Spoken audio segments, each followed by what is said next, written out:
আমার যুবক ভাইরা, আপনাদের জন্য আমরা আছি। 3000 টাকা করে অক্টোবর মাস থেকে পাবেন গ্র্যাজুয়েট যুবকরা।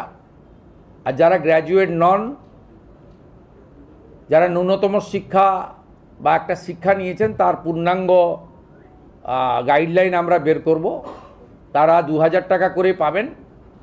এক্ষেত্রে বাজেট বইতে যেটা আছে সেটা হচ্ছে মাসে যারা 1 লক্ষ টাকার বেশি রোজগার করেন, ইনকাম ট্যাক্স পেই, তারাই এই সুযোগ পাবেন না। এটা বছরে নয়, এটা ক্লিয়ার করতে চাই। অর্থাৎ যাদের পরিবার মাসে 1 লক্ষ টাকা করে রোজগার করেন তারা তো ইনকাম ট্যাক্স ছাড় আছে আপ টু 1 লাখ। 1 লাখের উপরে ইনকাম ট্যাক্স দিতে হয়। আপনারাও আমাদের সঙ্গে একমত হবেন, 1 লক্ষ টাকা যে পরিবারের রোজগার আছে তার নিশ্চয়ই এই ভরসা স্কিম নেওয়ার দরকার হবে না। সেটাই বলা হয়েছে। এটা কিন্তু বাৎসরিক ইনকামের ক্ষেত্রে প্রযোজ্য হচ্ছে না।